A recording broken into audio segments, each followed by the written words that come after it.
Hello दोस्तों, welcome back to फिर channel for blaster. मैं हूं आपका host Ravi ji. Perfect entry, perfect video, perfect result, हर चीज़ रही स्पॉट ऑन सिवाय ऑयल के। उसके पीछे क्या रीजंस हैं वो भी कवर कर लेते हैं। मार्केट है, it can happen any time. बाकी फ्री व्हाट्सएप ग्रुप के अंदर भी चीज़ें जो है वो गाइड करते रहे, लेकिन आज फ्री व्हाट्सएप ग्रुप वालों ने बहुत ज़्यादा पकाया, क्योंकि टू बी ऑनेस्ट शायद फ्री व्हाट्सएप ग्रुप वाले जितने भी हैं ना, तो माशाल्लाह मतलब मैं ये समझता हूँ कि वो शायद समझते हैं कि कोई ज़बरदस्त किस्म के जो है वो एला कार्टे के अंदर जो है वो उन्होंने ज्वाइन कर लिया और उनको बिल्कुल हाथ पकड़ के सर्विस मिलने लगी। तो भाई ऐसा कुछ नहीं होता। ऊपर 2-4 मैसेजेस 10 मैसेज आए हैं, अगर आप सुन लें तो आपको दोबारा से बार बार मार्केट के अंदर मुंह नहीं खोलना पड़ेगा। थोड़ा सा लर्न कर लेंगे, चीज़ों को खुद समझ जाया करेंगे। चीज़ों को समझाना ही मकसद होता है। ट्रेड जो है वो अच्छा, फ्री व्हाट्सएप ग्रुप ज्वाइन करने के लिए क्या तरीका है? ऑक्टाफिक्स और एक्सनेक्स का आईबी लिंक वीडियो के डिस्क्रिप्शन में मौजूद है। वहाँ पे आप अकाउंट बना के you can be the part of the group और you can learn. Learning has always been the key. Learn करने की बात करते हैं। व्हाट्सएप नंबर भी नीचे दिया हुआ है और ऑक्टाफिक्स और एक्सनेक्स का आईबी लिंक का चेंज का लिंक भी दिया हुआ है। अच्छा, अभी मैं इस टाइम पे दुबई में हूँ। बहरहाल जो है परसों ही मेरी वापसी है दुबई से। कोई लंबा चौड़ा काम नहीं था। कल इंशाल्लाह कुछ मुलाकातें, बिजनेस मीटिंग्स हो जाएंगी, तो उसके बाद आई विल बी बैक। तो ऑयल का मैं बताता हूँ सबसे पहले जी। ऑयल आज हमारा जो पैटर्न था वो नहीं चला। उसकी मेन रीज़न समझ में ये आ रही है, हमेशा ये बात होती है कि टेक्निकल्स को फेल कर देते हैं हमेशा से फंडामेंटल्स। और फंडामेंटली जो है वो ओपेक की एक मीटिंग होने जा रही है। अच्छा, नॉट नेसेसरीली, मैं आपको बता दूं, नॉट नेसेसरीली कि सप्लाई कट होने जा रही है उसके अंदर। क्योंकि अगर सप्लाई कट होने जा रही थी तो शायद मेरे हिसाब से ऑयल की जो मूवमेंट होती है वो बहुत ज़्यादा वॉलेटाइल होती, जो कि इतनी नहीं है। बट स्टिल सिग्निफिकेंटली हमारा एसएल हिट हुआ। 79.3 के ऊपर जो है वो एक एंट्री डाली थी। 70 पिप्स का तकरीबन जो है वो हमारा एक एसएल है वो हिट हो गया। It's all part of the game, हो जाते हैं। असल मसला क्या होता है? असल मसला वही है जो लोग बगैर एसएल के एंट्रीज लेते हैं और बाद में फिर रोते हैं, उनके लिए मसला है। उनके लिए हमेशा से मसला है, हमेशा रहेगा। देखिए, मार्केट में किसी टाइम भी आपको डायरेक्शन चेंज करनी पड़ सकती है। अगर आपका एसएल हिट हो जाता है 70-100 पिप्स अगर आप मार्केट को दे देते हैं, तो उसके बाद you are in a position कि आप दूसरी तरफ देख सकते हैं, दाएं बाएं अपना दूसरी तरफ मामला देख सकते हैं। अब मामला क्या है कि 80.30 से ऊपर मार्केट क्लोज हो जाती है। और वैसे भी अगर हम देखें तो वाइट सोल्जर्स 3 जो हैं वो इंट्राडे के ऊपर वो बन रहे हैं। और अगर जो है वो ओपेक की मीटिंग में सप्लाई कट का मामला आ जाता है तो this can go very very long actually. Although के बहुत ज़्यादा मैं अभी स्टिल ये समझता हूँ कि शायद सप्लाई कट ना हो सके, पॉसिबल ना हो। लेकिन एक डर की कैफियत एक बनी हुई है। दूसरा ये कि थोड़ा सा जो इसराइल का और इस टाइम पे जो दोबारा से एक कॉन्फ्लिक्ट रेज हुआ है, उसकी वजह से भी थोड़ी सी ज़रा एक रिस्क एपेटाइट वाली फील जो है वो आ रही है।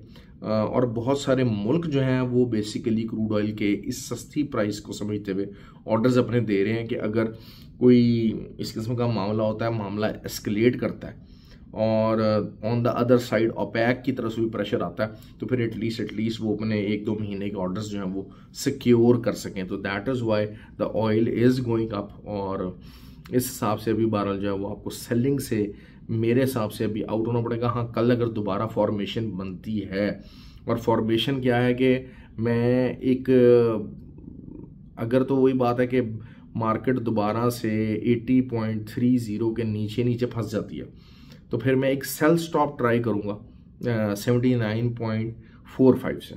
यहाँ से मैं एक सेल स्टॉप ट्राई करने की कोशिश करूँगा दोबारा से। अदरवाइज अगर मार्केट ऊपर जाती है तो जाती रहे। आई डैम केयर, क्योंकि जो है वो इकोनॉमिकली कंडीशंस बहुत ज़्यादा ख़राब है। आज हमारी सबसे जो गोल्ड की ट्रेड थी वो वही जो मैंने आपको लेवल्स बताए थे, आप देख लें, वहीं से मार्केट को रिस्पेक्ट किया। असल चीज़ क्या है कि AH4 के ऊपर बियर फ्लैग बन रहा है, और बियर फ्लैग का हमारा वही एसएल, एक सिंपल सी बात, 74 का एक एसएल बताया हुआ था, 74-75 का एक एसएल बताया था, वही एसएल लगा के तो मार्केट को रन आउट करने की कोशिश करेंगे कल दोबारा। क्योंकि मैं हमेशा ये बात कहता हूँ कि देखें, अगर आपको 0.10 की ट्रेड लेनी है या एक स्टैंडर्ड लॉट लेनी है तो आप 0.50 की एक ट्रेड लें, 100-125 पिप्स इंट्राडे पॉइंट ऑफ व्यू उसको बुक कर लें, और दूसरा फिर आप एसएल वगैरह एंट्री पॉइंट पर कर लें या उस एसएल को वहीं पर रहने दें। अब चूंकि एक हाफ हमने लॉट अपनी बुक की है, तो उसके बाद अब दोबारा से जब अगर मौका हमें मिला था, ये दोबारा 61 के ऊपर गया, तो दोबारा वही एंट्री डाली और विद द सेम एसएल्स। तो ये चीज़ होती है कि आपको थोड़ा सा ना स्मार्टली प्ले करना पड़ता है, रोज़ बहुत बड़ा मूव नहीं मिलता। सबसे अच्छी और स्मूथ ट्रेड रही US30 की, जब एक साइडवेज चैनल जो है उसके बाहर H1 की क्लोजिंग आई, बार बार एक ही बात बोली गई, भाई ट्रेड लो ट्रेड लो ट्रेड लो। अब इस टाइम पे सिचुएशन क्या है, सिचुएशन कैन चेंज, 1.5 घंटा मार्केट बंद होने में रहता है, लेकिन ये है कि अभी इस टाइम पर क्या है कि H4 के ऊपर जो है वो 3 ब्लैक क्रोज बन रहे हैं US30 के, दैट मीन्स वेरी सिग्निफिकेंट। 470 38,470 तक का आपका पहला टीपी हो सकता है। नैस्डैक H4 के अंदर M फॉर्मेशन बनाने की कोशिश कर रहा है, Nvidia is keep on trying to pushing the Nasdaq. लेकिन अगर आप नोट कर लें, मैंने जिस तरह कल वीडियो के अंदर कहा था कि नवीडिया अब सारा भार अकेला नहीं उठा सकता पूरे नैस्डैक का, तो और उसका इम्पैक्ट लाजमी अब इसके ऊपर आना शुरू हो जाएगा। अच्छा, एक कल सॉरी माजरत मेरे से गलती हो गई, वो ये हुआ कि नैस्डैक और US30 थोड़ा सा थका भी हुआ था सफ़र की वजह से, तो मैंने बेसिकली नैस्डैक का जो एसएल था वो 40,000 बोल दिया, 40,050, जबकि बेसिकली मेरा कहने का मकसद था कि आप नैस्डैक का 19,050 का या 19,000 का एसएल लगाएं और आप सेलिंग कीजिए। और वही हुआ जिन्होंने की, ग्रुप के अंदर बहरहाल जो है वो कुछ लोगों ने मुझसे पर्सनली पूछ लिया, जो लोग इसको ट्रेड करते हैं, तो उनको काफ़ी अच्छा प्रॉफिट रहा और मार्केट 800 से भी नीचे गई है, तो 100-150 पिप्स आपके वहाँ निकल आए। ये चीज़ें रही हैं और अच्छा प्रॉफिट मामलात होने जा रहा है। तो कल भी जो है वो इसी एम फॉर्मेशन को, अगर H4 को हम देखते हैं, नैस्डैक का H4 के ऊपर अगर एम कंप्लीट होता तो market can go down up to the level of 18,350 400, यहाँ तक मार्केट बड़े आराम से जा सकती है। तो जिसके चांसेस हैं। Silver has trying to being bullish, लेकिन वही बात है, रिवर्सल को ढूंढने की कोशिश करेंगे और H4 साइड पे, और शायद एक ट्रेंड लाइन H4 की लाजमी मौजूद हुई है 32.3 से ऊपर का जो एक रेजिस्टेंस है वो बन रही है, एक ट्रेंड लाइन रेजिस्टेंस है, उसके अगर ऊपर कोई H4 कैंडल ओपन और क्लोज हो गया तो फिर तो मार्केट जो है वो काफ़ी ऊपर जाएगी। और दूसरा यही बात है, गोल्ड का भी अगर बताता चलो कि अगर 2374 के ऊपर कोई भी H4 क्लोज हो गया तो 2395 वुड बी आवर टारगेट। अच्छा, मैं 2395 पे सेलिंग ही ढूंढूंगा, लेकिन आप लोग अगर बाय का रिस्क लेना चाहते हैं तो आप ले सकते हैं। देखिए, रिस्क तो सुपरमैन को भी लेना पड़ता है और सॉरी स्पाइडरमैन को भी लेना पड़ता है, सुपरमैन को भी लेना पड़ता है, बल्कि शायद सुपरमैन स्पाइडरमैन से ज़्यादा लेता है, क्योंकि स्पाइडरमैन के हाथ में फिर जो है ना वो मकड़ी का जाला होता है, सुपरमैन के पास वो भी कुछ नहीं होता, किसी टाइम भी उसकी अगर एबिलिटीज़ खत्म हो तो गिर सकता है। तो यही आपको ट्रेडिंग के अंदर है, ट्रेडिंग में मार्केट इधर साइड पे जा सकती है, लेकिन असल चीज़ क्या होती है कि आपको कैलकुलेटिव रिस्क लेना है, कैलकुलेटिव रिजल्ट्स लेने हैं। That is how the things are very important. लेकिन मैं बार बार एक बात कहता हूं कि मार्केट को समझें, मार्केट को लर्न करें। अभी जो है वो मेरे हिसाब से कल सबसे अच्छी ट्रेड US30 और नैस्डैक के अंदर रहने वाली है। हो सकता है कि जो है वो गोल्ड और जो है वो सिल्वर पे बहरहाल हमेशा ट्रेड अच्छी रही है। सिल्वर क्योंकि पिप्स बहुत ज़्यादा देता है, सिल्वर वॉलेटिलिटी बहुत ज़्यादा है, और सिल्वर अपनी जो मैंने मेन एरिया बताया 32.35 उसके करीब है, काफ़ी करीब है। तो एसएल काफ़ी छोटा बनने के चांसेस है। अगर आपको यहाँ से ट्रेड मिलती है तो ज़रूर ट्राई कीजिए उसके ऊपर का एसएल देके। तो let's see how the things go, क्योंकि आपको एसएल के साथ रिस्क लेना, that is how you need to trade.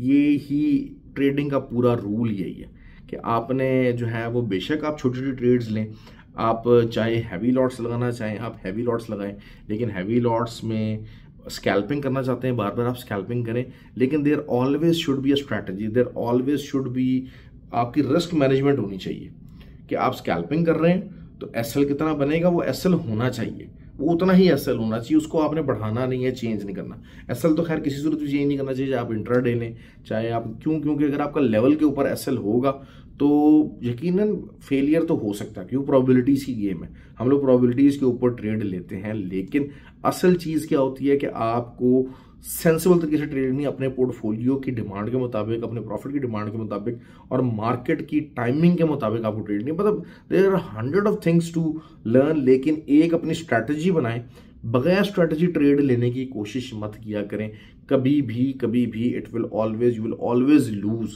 मैं हमेशा बात करता हूँ, चार्ट खोलें, चार्ट से बातें करें, चार्ट में लर्न करने की कोशिश करें, चीज़ें करने की कोशिश करें। तो ख्याल रखें अपना जी। Have a good day. Thank you very much. और लाइक और कमेंट और वीडियो शेयर करने का जो लोग करते हैं उनके लिए थैंक यू वेरी मच जी, बहुत शुक्रिया।